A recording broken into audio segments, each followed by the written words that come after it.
El juicio por la muerte de Hansel Zárata está por llegar a su fin. El Ministerio Público pide 20 años de prisión contra Carlos García Rubio. Esta noche en Impacto Directo la defensa responde pidiendo encauzar a la Fiscalía por no presentar evidencias sólidas. Jornada de bochorno en el Congreso de Diputados. Llegan a los golpes e insultos por la designación del magistrado de la Corte de Constitucionalidad. La sesión terminó hasta las 4 de la madrugada de este viernes. Varias víctimas del buzazo de ayer en Amatitlán siguen en estado delicado mientras una familia despide a madre e hijo luego de que el transporte perdiera el control por exceso de velocidad. El Ministerio de Trabajo ordena mantener suspensión en los trabajos de rescate en edificio de la zona 14. Consideran que la búsqueda del cuerpo restante puede poner en riesgo a los bomberos. Ya superó los 1000 casos. El Ministerio de Salud registra un aumento de casos de sarampión en el territorio nacional.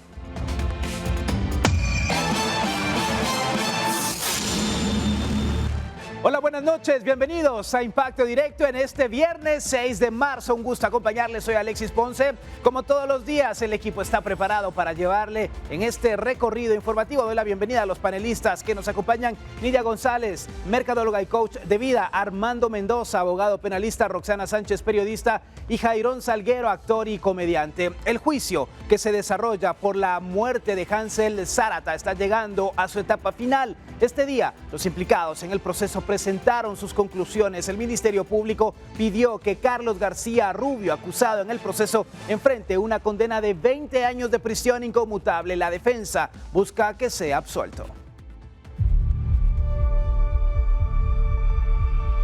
El Ministerio Público pidió al juez Manolo López del Tribunal Cuarto de Sentencia Penal que Carlos García Rubio, ex viceministro de Gobernación, reciba una condena de 20 años de prisión por homicidio. Es acusado de la muerte de Hansel Zárata, ocurrida el 5 de abril de 2025 en un parqueo de la zona 16.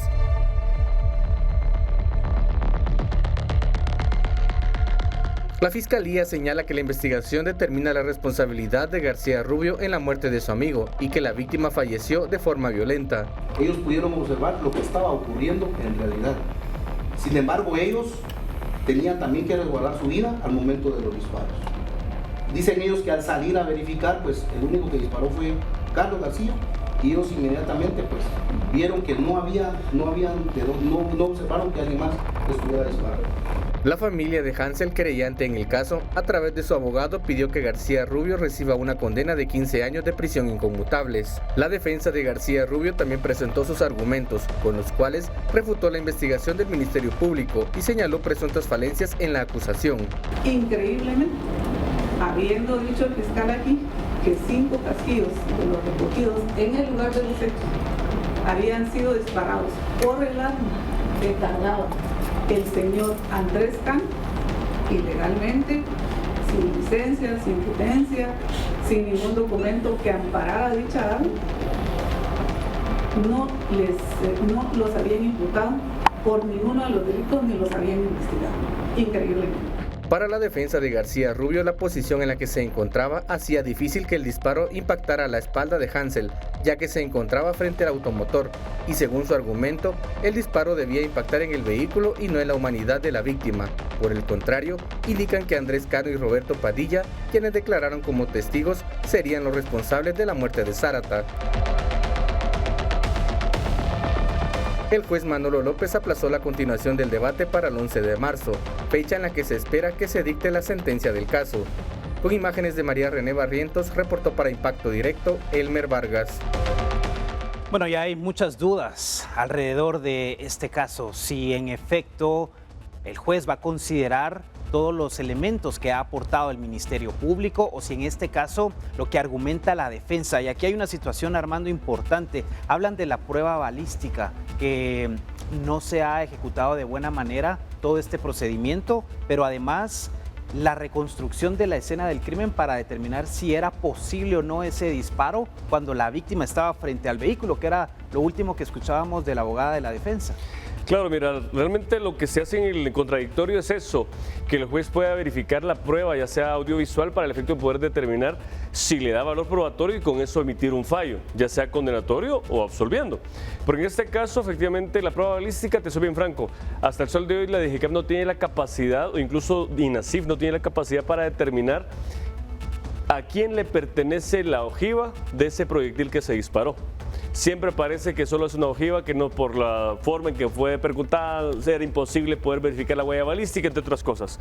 En ese orden de ideas, eso, aparte de que el Ministerio Público tuvo que haber incorporado licencia, tenencia, registro de compra y venta de armas de fuego de ese señor, cuántas municiones ha comprado, o sea, buscar la forma de que indilgue bien su delito y que diga, mire, él portaba arma y de este tipo de arma, .40, 9 milímetros, fue la que ocasionó la muerte de esta persona. En este caso, realmente eso incluso puede servir de prueba de descargo, porque si se determina que por la forma en cómo están los vehículos, que fueron a la par, no pudo el copiloto dispararle a la víctima sin haber lesionado al piloto, en ese sentido la persona que está siendo acusada no fue la persona que mató a la persona fallecida. Bueno, y acá otra situación, Nidia, que Carlos García Rubio y Hansel Zárata eran amigos. Había una condición de amistad y eso es el otro elemento que también la defensa de Hansel Zárata dice, eran amigos. Sí, pero... Y ocurre el disparo en una situación en donde hubo licor, era una noche que se extendió más de la cuenta. Sí, a ese punto iba porque el hecho el hecho que sean amigos, o sea, puede pasar que estaban haciendo bromas, que de repente, no, sin el de repente, que sí estuvo involucrado lo que era el alcohol, drogas, no sabemos, ¿verdad? Porque cuando tú estás, cuando una persona está bajo los efectos del alcohol o la droga, realmente no mide los actos que va a hacer. Piensa que no va a pasar nada. Miramos en este caso y creo que hemos visto, esto lo vimos el año pasado, me recuerdo yo, y vimos el video y lo estamos viendo nuevamente, que realmente ahí se mira todo, no se mira muy bien, pero el hecho que sean amigos no quita que ellos estuvieran bajo el efecto de alguna sustancia o alguna bebida alcohólica para poder tomar una decisión que lamentablemente le quitó la vida a otra persona.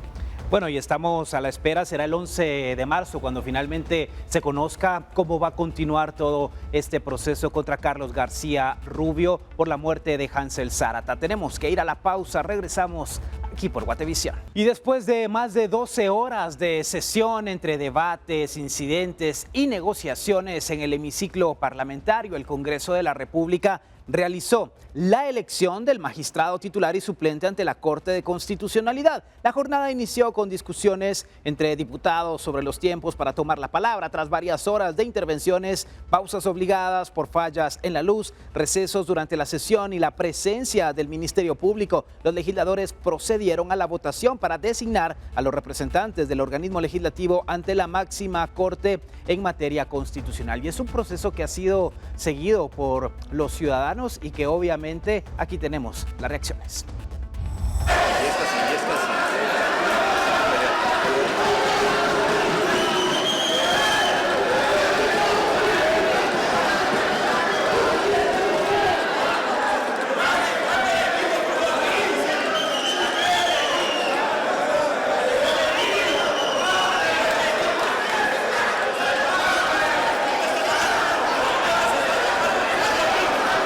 Cuidado con su espalda. Cuidado con su espalda. Por favor. Ten con cuidado con tu espalda, no te va a golpear ahí. Ya, estoy aquí. Salgan, yo estoy aquí afuera, estoy trabajando.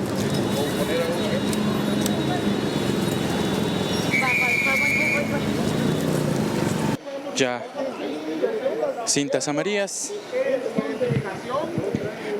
personas que se encuentran alrededor mencionan de que personal del Ministerio Público, hablando entre 1821 y 1839, ya apagaron las luces por acá, diputados y diputadas, no sé si logran verme. Decía que el periodo de la puerta. Ahorita nosotros estábamos aquí porque... ¿Y quién tenía la llave antes de eso? Nosotros. Discúlpenme, señores. Señor director, venga para acá. Usted es el responsable de la seguridad aquí. Me vuelven a apagar otra vez las luces del pleno y yo a usted lo responsabilizo. No estamos jugando nosotros ahí abajo. Nosotros, no, escúcheme, nosotros no estamos jugando ahí abajo. Claro que es. Me hacen el favor y verifican quién está apagando las luces. Porque si son diputados, me dicen los nombres. Porque aquí no estamos jugando nosotros. Estamos tratando un tema muy importante en el pleno para que estén apagando las luces. Eso se llama boicot. Y si ustedes se están prestando para eso, sobre ustedes voy. Bueno, y los diputados al final de cuentas no han entendido que los ciudadanos estamos cansados de este tipo de payasada, Roxana, que no suman en nada a los argumentos políticos, a debatir en un Congreso de la República las ideas y sobre todo defender los intereses de los ciudadanos y no los de ellos. Miras, aquí estamos viendo una institución totalmente erosionada, ¿verdad? Es una institución que ya, porque el sistema nos obliga a votar, porque tenemos que tener un Congreso, es que lo hacemos, pero realmente todos los que están ahí sentados no merecen estar ahí sentados, ¿verdad? Bien dicen Proverbios 29:2, que cuando el justo gobierna, el pueblo se alegra, pero cuando los malvados, como esta gente, gobierna, el pueblo gime. Y así estamos. Y nos están enseñando que la fuerza domina a esta gente en lugar de la razón, ¿verdad? Entonces es una institución erosionada. Tal vez en algún momento llegue gente realmente de valor, de principios, de moral y de ética y puedan salvar algo que hasta es un cadáver. Pero ¿cuántos años hemos esperado ese cambio del Congreso, Jairón? Que si llegan nuevos diputados, que sangre nueva, que gente joven, que nuevas ideas, pero es más de lo mismo porque, como dice el refrán, una manzana termina pudriendo a las demás. En sistemas democráticos como países como los nuestros, donde la pobreza pulula por todas las calles y callejones de nuestro país, la representatividad en el Congreso de la República debería de ser un servicio del ciudadano al país. Es decir, no deberían de tener honorarios, porque es un servicio que como ciudadano debo hacer a mi país. Entonces, tal vez una dieta o algo, pero no esos sueldos de 70,000 quetzales. ¿Saben lo único que me alegra de la sesión de ayer? Que terminaron a las 4 de la mañana zampados en el Congreso. Por lo menos ahí que desquiten algo de los 69,000 pesos que se están ganando cada mes estos cabrones. Sí, porque al final ya sabíamos que iban a votar a favor de la corrupción, porque así votan nuestros diputados. Una vez le lleguen al precio y les unten la mano, ¡ay, papito! El pueblo les vale 20. Bueno, y para la próxima elección, ¿qué tenemos que aprender como ciudadanos entonces? Porque estamos a menos de un año, Nidia. Sí, y a menos de un año y realmente te digo, el panorama no se ve nada claro, no se ve nada esperanzador. Con esperanza, ¿verdad? Porque realmente no tenemos candidatos que realmente vienen lo mismo de siempre, ¿verdad? Nos dicen van a hacer, llegan al gobierno y no hacen nada, ni cuándo, o sea, para que eso ocurra hay que renovar, no tenemos cambiar la ley de partidos y políticos.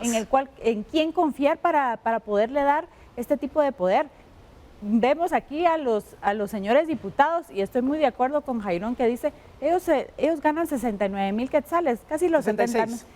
66. Bueno, sin dietas y todas esas cosas. Exactamente, pero imagínate. Y el sueldo sigue siendo simbólico.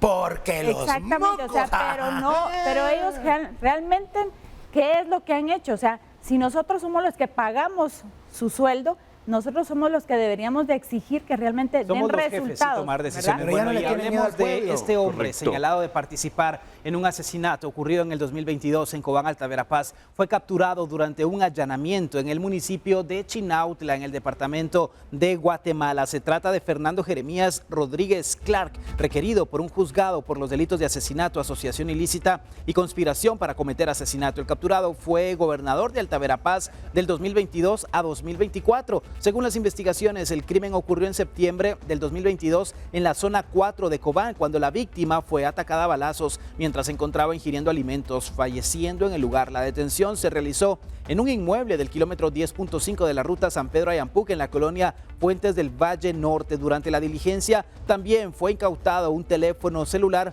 que podría servir como evidencia. Bueno, 2022, estamos hablando de hace 4 años, el crimen, la búsqueda tardó, pero al final de cuentas encontraron al principal sospechoso, Armando. Sí, como he dicho siempre, realmente al final del día dan con el paradero a la persona responsable del ilícito en este caso, y lo pues que puede tener el Ministerio Público en contundencia es al final del día que hace toda la planimetría del escenario criminal, embala toda la evidencia que pueda embalar, y ya eso, aunado con esta captura que dieron ya con el perfil de la persona que se presume es el responsable, ya entra al contradictorio en su momento oportuno, a su primera declaración. Por el tipo de delito, pues no va a gozar de medida sustitutiva y ya será un eventual debate que pueda él defenderse en si fue o no fue él. Bueno, en este caso, Roxana, se trata de alguien que fue gobernador, es decir, que tenía conocimiento de muchas cosas o tal vez vínculos con personas influyentes. Podríamos deducirlo, sería un poco especular, pero lo más importante aquí, tú lo recalcaste al principio, hay una oportunidad a que haya justicia, a que realmente estas personas que participaron en el crimen de este hombre puedan enfrentar la justicia y ¿sabes qué? Le da tal vez un poco de alivio a la familia, porque una familia que pierde una persona, ya enfoquémoslos en general, ¿cuántos guatemaltecos pierden a un ser querido de esta manera y pasan años de años y no tienen justicia? Esto da esperanza y ojalá el Ministerio Público y los jueces realmente logren no solo este caso, varios de los cientos de casos que están perdidos en ese limbo también. Y en esta noche tenemos que hacer la pausa. Volvemos aquí por Guatevisión. Un ataque directo terminó con la vida de un joven en Vista Hermosa. La escena revela que probablemente hablaba por teléfono cuando fue sorprendido por los disparos. Una escena quedó marcada en el paso peatonal de la Diagonal 45, 40-51 en Vista Hermosa 4, zona 16 capitalina, frente al condominio Villas de la Ensenada. En ese punto fue localizado el cuerpo de Jefferson Dubón López Urías, de 18 años, quien presentaba varias heridas de proyectil de arma de fuego. Bomberos municipales que atendieron la emergencia indicaron que el joven aún tenía su teléfono en la mano y un auricular colocado en la oreja. En la pantalla del dispositivo aparecían llamadas repetidas de un contacto identificado como Pamela, lo que hace presumir que hablaba por teléfono cuando fue atacado. A diferencia de un asalto, la víctima conservaba sus pertenencias, por lo que las autoridades no descartan que se trate de un ataque directo. Minutos después, un hombre que llegó al lugar en motocicleta reconoció al joven y sufrió crisis nerviosa ante la escena. Posteriormente lo identificó ante las autoridades. Donde nuestros profesionales de la salud prehospitalaria han localizado a un hombre de 18 años de edad herido por proyectiles de arma de fuego. De esta manera se ha confirmado su deceso, ya que las lesiones logran impactar en la región del cráneo y el tórax. Se ha solicitado la presencia de la Policía Nacional Civil y del Ministerio Público para empezar los trámites de rigor. El área fue resguardada para que investigadores del Ministerio Público y la Policía Nacional Civil recabaran indicios que permitan establecer cómo ocurrió este ataque armado. Para Impacto Directo, reportó Mabel Saucedo.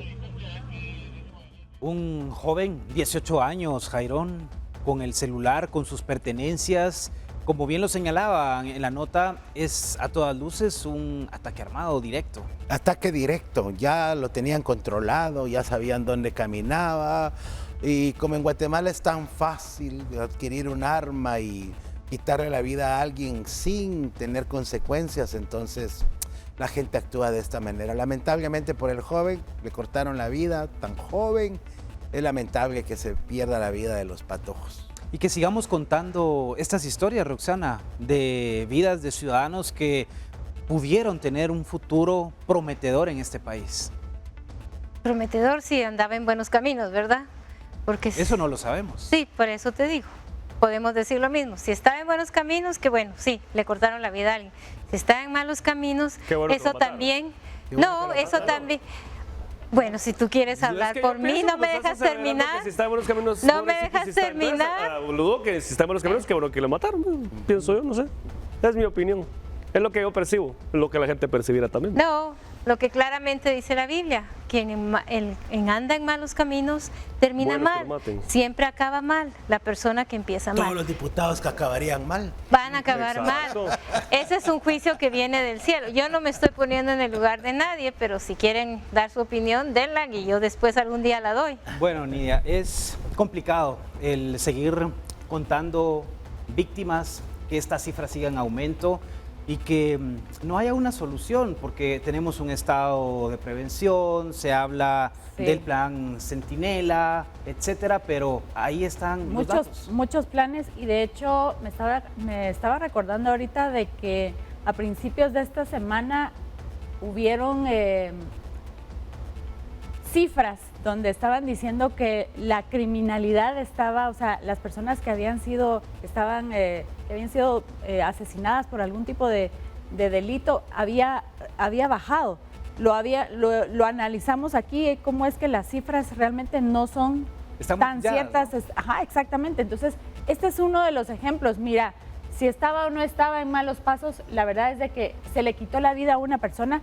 Hay que recalcar que es un muchacho de 18 años, ¿sí? Que es lamentable que una persona pierda la vida a esa edad y que realmente se estime que no fue un robo, porque él tiene sus pertenencias. Entonces, aquí en Guatemala, como decía Jairón, es muy fácil conseguir un arma, es muy fácil decirle a alguien más, mira, necesito que me hagas esto por 1000 quetzales. O sea, la vida aquí a veces cuesta eso, lamentablemente. Esto es una nota muy lamentable porque se perdió una vida, independientemente de lo que haga o no haga, pero se perdió una vida. Y bueno, al final no es decir mataron a alguien y que quede solo eso en una cifra, sino hay una familia detrás, la investigación, hasta dónde puede llegar, esclarecer este hecho. Conocíamos además que la persona que llegó a identificarle se impactó al ver la escena del crimen. Vamos a la pausa y regresamos.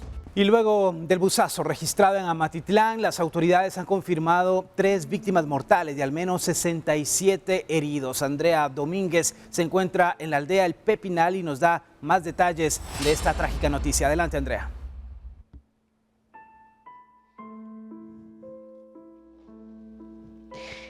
Qué gusto saludarles a ustedes y a quienes nos sintonizan en medio de esta lamentable noticia y también del luto que viven en la aldea El Pepinal en Amatitlán. En este momento ha concluido una misa en la iglesia de esta aldea en donde 3 de sus habitantes han fallecido. Estamos acompañando a los familiares de doña María Antonia Domitilia Reyes Roque, de 89 años, quien se ha convertido en una de estas 3 víctimas mortales del total de 70 pasajeros que viajaban dentro de esta unidad. También ya ha llegado hasta este lugar el cuerpo de Leili Noemí Obando Pineda, de 30 años, y su pequeño hijo de tan solo 7 años, quienes se han convertido en las víctimas de este suceso. Hay que señalar que aún permanecen de las 67 víctimas trasladadas a los centros hospitalarios, 10 aún están en este caso hospitalizados, 5 en el Hospital Nacional de Amatitlán y otros 4 en el área de especialidades de Villanueva, otro más en el área del Roosevelt. En total son 3 víctimas mortales, 2 mujeres y un pequeño niño de tan solo 7 años. Esto hay que detallar que se suma este nuevo hecho que enluta a toda una comunidad a cifras que son alarmantes. En los últimos años, desde 2018 a 2025, se han contabilizado al menos 3.770 autobuses involucrados en accidentes de tránsito, dejando al menos 648 víctimas mortales. Dichas cifras reflejan los hechos de tránsito con el transporte colectivo que continúan generando un alto número de víctimas en las carreteras en medio de una ley que está desde hace 10 años sin ser cumplida, que es la del sistema de regulación de velocidad, que debía entrar nuevamente en vigencia este 2 de marzo, pero que las autoridades ni del Ministerio de Comunicaciones, Infraestructura y Vivienda, ni de la Dirección General de Transportes dan cuenta o detallan qué pasará con ello en medio de las protestas de aquellos que tienen autobuses,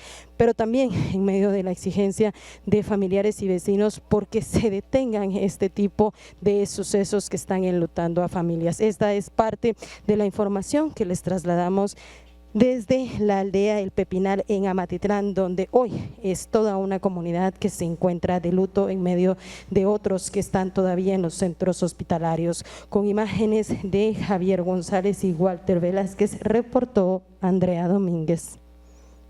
Es terrible tener que contar estas historias que hoy tienen enlutada a una comunidad, a una familia, que un niño haya sido víctima, Roxana, y lo señalaba muy bien Andrea, y lo platicábamos en esta semana, el que se privilegien otro tipo de situaciones y no la vida de las personas. Aquí están las consecuencias. Menos de una semana de que tomaron la decisión de postergar los limitadores de velocidad y estamos lamentando una tragedia.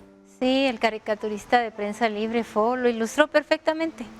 O sea, los transportistas que salieron en un video que nos compartieron, que parecían mi simpatía, ¿verdad? Hasta así se ponían, agradecemos al presidente, agradecemos no sé qué. Así parecían los transportistas dándole gracias a los diputados, que ya sabemos qué tipo de diputados tenemos, y otras vidas de guatemaltecos. Aquí sí, un niño de 7 años, aquí nadie menciona que su futuro fue cortado por la negligencia de los transportistas. A ellos no les importa, va a llegar el 27 y va a ser otra excusa y así nos vamos a ir. Ellos seguirán sentándose, comiendo, dirigiendo pésimos pilotos con pésimas unidades de transporte y ese es el resultado, ¿verdad? Tal vez hasta que alguno de aquí de nosotros pudiera morir en un lugar así, pensaríamos un poquito más y nos pondríamos en los zapatos de ellos, ¿verdad? Pero ahí está el ejemplo. Bueno, es una situación muy triste, sin lugar a dudas. Ayer reportábamos los primeros datos que se iban conociendo de esta tragedia y lo preliminar que se ha mencionado, exceso de velocidad, desperfectos mecánicos de esta unidad de transporte. Vamos a la pausa y volvemos. Y sigue sin aparecer el trabajador soterrado en la construcción de un edificio en zona 14. Mientras tanto, el herido ya fue dado de alta del hospital y está estable y los bomberos siguen en el lugar esperando poder continuar con el rescate. El drama continúa en la zona 14 capitalina. Las labores de búsqueda para la localización de Selvin Cua Chavac, de 27 años y originario de San Juan, Zacatepeques, permanecen suspendidas. El joven es el único trabajador que aún no ha sido localizado tras el derrumbe ocurrido el pasado miércoles en una construcción de la avenida Las Américas, donde un deslizamiento de tierra sepultó a varios obreros que trabajaban a varios metros de profundidad. En el lugar permanecen bomberos municipales y equipos de rescate. Sin embargo, por el momento no se les permite continuar con las labores de búsqueda debido a la inestabilidad del terreno que podría provocar otro colapso. Desde la 1 de la tarde del último jueves 5 se suspendieron las labores de búsqueda y localización de la víctima que aún se encuentra desaparecida en la construcción de la zona 14, luego de que se estableció que el terreno es vulnerable para los bomberos. Elementos del Cuerpo de Bomberos Municipales estamos a la espera de las indicaciones que se den acá para poder continuar con las labores de búsqueda y rescate de esta persona, quien sería la quinta víctima, que al momento no ha sido localizado. Entonces, Bomberos Municipales estamos en apresto aún, esperando las indicaciones tanto del Ministerio de Trabajo como la coordinación también de la empresa. Este viernes ingresó personal del Departamento de Salud y Seguridad Ocupacional del Ministerio de Trabajo para coordinar con la empresa constructora una estrategia que permita estabilizar el área y retomar las labores de rescate de manera segura. Mientras tanto, el único trabajador que había sido rescatado con vida, Víctor Hugo Charuc Giataz, de 35 años, fue dado de alta. El hombre fue atendido en el Hospital de Accidentes Ceibal por un golpe en la rodilla y según el centro asistencial su estado de salud es estable, aunque fue él mismo quien solicitó su egreso. La tragedia ya ha cobrado la vida de 3 trabajadores: Gregorio García, de 62 años, Miguel Ángel Tobar, originario de Boca del Monte, y Fernando Neftalí Vélez Valdizón. Familiares y compañeros de trabajo continúan a la espera de que las autoridades autoricen retomar la búsqueda, con la esperanza de localizar al último trabajador que aún permanece bajo los escombros. Con imágenes de Edwin García para Impacto Directo, Mabel Saucedo. Yo me pregunto por qué hasta ahora este Departamento de Salud y Seguridad Ocupacional del Ministerio de Trabajo llega a la escena de una tragedia, Jairón. Porque así es en Guatemala. Hasta que no pasan las cosas, no hacen las cosas como deben de ser. Porque esto viene desde el permiso, la licencia municipal. ¿Cuánto recibirá Quiñones por cada edificio que se construye en este país? Y lo digo así, al final las palabras son responsabilidad mía. ¿Cuánto reciben el alcalde o la municipalidad por este tipo de construcciones? Que por cierto, esta construcción ya tenía muchas denuncias públicas en redes sociales y también hay denuncias en el Ministerio Público por la forma en que trabajan, por la forma en que tienen a los trabajadores, por el ruido excesivo que hacen, y Gobernación tampoco hizo nada para detener esto. Lamentablemente en Guatemala estamos en el boom de la construcción, esta burbuja de construcción que había en Guatemala, muchas veces por lavado de dinero, pero yo a lo que me pregunto es que en otro país fuera un país por lo menos más desarrollado que el nuestro, la demanda que le caería a esa empresa sería multimillonaria, hasta los harían quebrar porque hay muertes, pero en Guatemala esto se va a quedar igual como todos los casos. No, y lo peor, Jairón, vamos a ver el edificio en pie en un par de meses. Pero ni siquiera un apartamentito le van a dar a la familia de las víctimas, ni siquiera eso van a ver. Tenemos que ir a la pausa, regresamos aquí por Guatevisión. Crece el número de contagios de sarampión en Guatemala. El Ministerio de Salud actualizó las cifras y el país suma 1.016 personas infectadas. 1 de cada 2 casos se ha detectado en el departamento de Guatemala, que concentra el mayor reporte. El brote se identificó el 9 de enero en Sololá, que acumula 158 casos entre los departamentos. Con más contagios también figuran Huehuetenango con 61 casos, Chimaltenango con 43 y Escuintla con 41. Suchitepeques es una zona de interés, ya que aún no reporta casos. El pasado 25 de febrero el acumulado era de 628 contagios. Sin embargo, el país registra un aumento de 388 casos en una semana, equivalente a un 62%. Las autoridades sanitarias advierten que el riesgo de contagio es alto. Una persona infectada puede contagiar a entre 12 y 18 más que no estén vacunadas. Por ello insisten en la importancia de la vacunación. Y bueno, aquí hay varias situaciones. Lo de Suchitepeques es curioso, lo habíamos hablado hace unos días, que no haya ningún caso positivo, Armando, hasta el momento, pero cómo esto ha ido en aumento y cómo se está preocupando mucho las personas de la tercera edad principalmente. Lo hablamos la vez pasada y dijimos incluso de que era por el sistema caluroso que había en el lugar, tal vez por eso mismo que las personas no han sido contagiadas en ese aspecto, pero yo no soy médico ni infectólogo. Lo que sí puedo decir es que la campaña de prevención es importante y en todo caso los padres de familia tienen que verificar que sus hijos tengan ese esquema de vacunación completo y sobre todo también tienen que intentar ponerlo al día.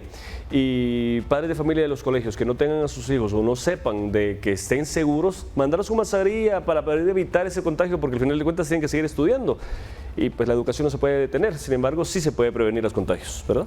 Sí. Aquí, Nidia, muchos adultos mayores están en búsqueda de la vacuna porque no recuerdan si tienen el esquema de la vacunación del sarampión. Como dice el dicho, es mejor prevenir que lamentar, ¿verdad? Si no se recuerdan o si realmente, si lo tuvieran o no lo tuvieran, creo yo que sí es adecuado, sí es oportuno que estas personas vayan y logren que les pongan la vacuna. Las personas ya de la tercera edad son, pues podríamos decir, son tan vulnerables como los niños, ¿verdad? Porque realmente ellos, pues ya está, todo el metabolismo de ellos ha estado cambiando. Y es importante que ellos también, si alguien tiene una persona que no sabe que es de la tercera edad y no se recuerda, es mejor vacunarlo, ¿verdad? Para evitar cualquier otra complicación para una persona de esta edad. Bueno, y con estos detalles hacemos la pausa y regresamos aquí en Impacto Directo. Bueno, ya estamos de regreso aquí en Impacto Directo y hoy vamos a platicar de algo sumamente interesante y es que tenemos una visita especial y vamos a hablar de algo que nos gusta, no solamente a las mujeres, también a los hombres. Se trata de las orquídeas que adornan nuestros hogares, que pueden estar en lugares emblemáticos y que tienen un significado muy especial, pero los cuidados realmente requieren de ser minucioso, requieren de ser detallista y hoy nos acompaña Ernesto Arriaza, es químico biólogo, también Astrid Javier, es secretaria de la Junta Directiva de la Asociación Guatemalteca de Orquideología Agua. Así que muy buenas noches, bienvenidos a Impacto Directo, gracias por estar aquí. ¿Y qué nos traen hoy a presentarnos aquí de estas orquídeas hermosas? Buenas noches, muchas gracias por la oportunidad y por el espacio. Nosotros acá pues estamos presentándoles lo que son orquídeas extranjeras, que son las blancas con rosado, son orquídeas Phalaenopsis. Y también tenemos orquídeas guatemaltecas. Aquí son las guariantes. La anaranjada se llama guariante aurantiaca. La rosadita morada es la guariante guatemalensis. Nosotros en esta oportunidad estamos aquí presentando porque la próxima semana, del 12 al 15, vamos a tener la 51 exposición de orquídeas de parte de la Asociación Guatemalteca de Orquideología. Esta exposición nosotros la llamamos Naturaleza Hecha Arte y nosotros vamos a tener una gran cantidad de especímenes de diferentes especies, de híbridos, tanto guatemaltecos como internacionales, y vamos a estarlas presentando y va a estar abierto al público.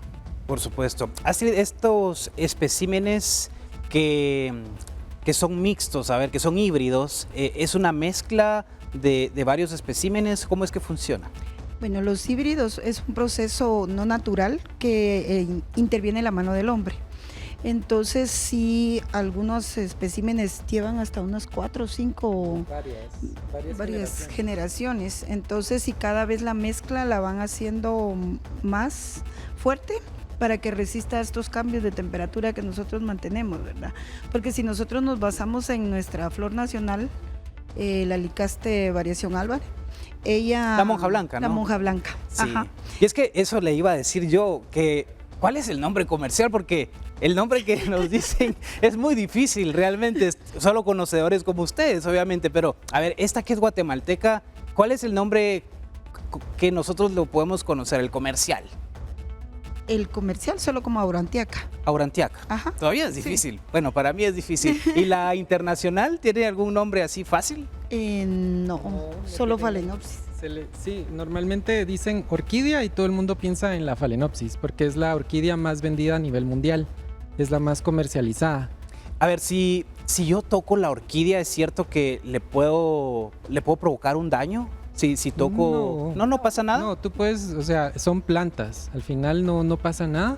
Obviamente si uno las tira, las quiebra o les hace algún daño, ahí sí se pueden exponer a que les entre algún hongo, que les entre alguna bacteria y ahí sí se pueden llegar hasta morir. El cuidado en casa, ¿qué es lo que ustedes recomiendan? Porque hay muchas personas que compran una orquídea, la regalan con mucha ilusión, pero resulta que al día siguiente ya no está. De hecho, claro, eso es un punto bien interesante. Yo, como parte de la exposición, el día sábado y el día domingo vamos a tener exposiciones y yo el día sábado voy a dar justo esa plática que es el cuidado de la tienda a la casa, porque las orquídeas sufren mucho estrés cuando pasan de condiciones adecuadas, de estar en un vivero, de estar en una condición muy controlada, a nuestros hogares se les genera un shock. Y pasa lo que dice aquí nuestra compañera, que se le caen las flores, que empezamos a ver que se empieza a marchitar, que se empieza a poner arrugada. Y las orquídeas tienen la fama de ser plantas muy difíciles de cultivar y realmente no son difíciles, son incomprendidas. Porque a nosotros nos enseñan a cuidar plantas terrestres. Comprendidos. Bueno, ¿saben qué? Vamos a regresar con esas recomendaciones. Tenemos que ir a la pausa, pero en instantes la plática. Nuestros panelistas también están muy entusiasmados, les gustan las orquídeas. Armando dice que tiene una colección en casa, así que nos va a contar cómo se encuentra su vivero artesanal. Ya regresamos. Excelente. Bueno, ya estamos de regreso junto a Ernesto y Astrid platicándonos sobre las orquídeas. Armando, ¿cuál es tu experiencia entonces con las orquídeas? Casa no se regaló. Una amiga me regaló una. Pues pasó su época, ¿verdad? De floreo. Se empezó a dejar yemitas para sus hijos. Se pasaron a 2 macetas. Mi esposa que las cuida. Le regalamos una a mi papá. Y en el clima en Jutiapa, que es está por el Cerro de Chingo, se le llama el volcán, es bastante húmedo. Y allá ya se proliferó bastante la flor. Él se mantiene como está la blanquita pegada. Él ya la hace que se vaya en enredadera. Y la de nuestra casa no, sigue dando yemitas, le podríamos decir, o hijos, pero no nos ha floreado en casa. Bueno, ¿cómo explican este fenómeno interesante? Pero es una Phalaenopsis, de estas de las blancas. ¿Es como las blancas? Es como la blanca, pero es un color rosadito. Ok, sí, pues. Es una Phalaenopsis. Lo que sucede con este tipo de orquídeas es que según el clima en el que estén, van a estar más fomentadas a la floración o más fomentadas a dar hijuelos o keikis, que es lo que le ha estado pasando a usted. Entonces, si usted lo que quiere es tener más floraciones, las Phalaenopsis, por ejemplo, necesitan un cambio de temperatura de día y noche de más o menos 10 grados. Entonces, eso debe de suceder en la casa de sus padres y por eso se logran llegar a las floraciones. Si las mantenemos en condiciones muy cuidadas y muy cálidas en nuestra casa, normalmente ahí vamos a fomentar crecimiento vegetal, pero no a floración. Correcto. Bueno, Nidia, tú también eres amante de las orquídeas. Sí, la verdad es que yo le he regalado un par de orquídeas a mi mamá, pero como les comentaba, a las 2 semanas se le cayeron los pétalos y sí ha florecido cada cierto tiempo, sí florece. Ahora, es cierto que si uno les echa demasiada agua, no es beneficioso para este tipo de plantas. ¿O cada cuánto es que se debe de echar agua o la cantidad, por lo menos, para saber? Esa es la duda que tengo yo. El exceso de agua sí las daña. Y lo que sí debe de existir es un buen drenaje para que ellas, el agua que reciban con la misma salga, porque ellas en la naturaleza solo están sostenidas de los árboles, solo se agarran, entonces sus raíces solo captan la humedad que hay en el bosquecito, no grandes cantidades de agua, porque entonces la gran cantidad de agua tiende a podrirla. Claro. Roxana. Yo he ido a las exposiciones, a mí me encanta, así que los felicito por siempre, cada año hacerlo, yo siempre voy, me encanta, al menos las disfruto. Pero he tenido la inquietud, ustedes tienen un club, una asociación, ¿cómo se puede uno integrar? Claro. Si uno está así, como ustedes, quiere volverse experto en orquídeas, ¿verdad? O un fan más. Pues nosotros nos reunimos como asociación una vez al mes, el primer sábado de cada mes. Nuestro club se reúne en el Colegio Capullés. Entonces, a las 3 de la tarde, el día sábado, para que... ¿Hay algún procedimiento, llenar una hoja? Para poderte unir, justo durante el tiempo de la exposición, en nuestro kiosco van a ver las boletas para inscripciones, sino también lo pueden hacer a través de redes sociales. Estamos en Instagram y Facebook. En Instagram estamos como @AGO-Guatemala y en Facebook estamos como Asociación Guatemalteca de Orquidología AGO.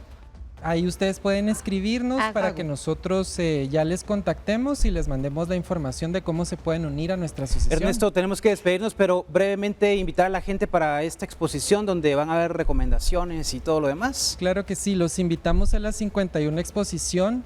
Va a ser la próxima semana, del 12 al 15, de 9 de la mañana a 5 de la tarde. Está abierta a todo el público, 35 quetzales los adultos, 10 quetzales los niños. Estamos en el lobby del edificio Médica 10, en zona 10 en la avenida de los Hospitales.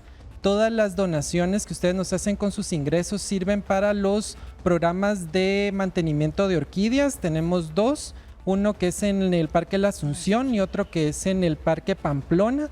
Estos son santuarios apoyados por la municipalidad para el mantenimiento de orquídeas. Ernesto, muchísimas gracias. Astrid, muchísimas gracias. A usted que nos ha acompañado, a nuestros panelistas, la mejor de las noches, un excelente fin de semana. Nos vemos el próximo lunes, 19 horas, aquí por Guatevisión. Pásenla muy bien.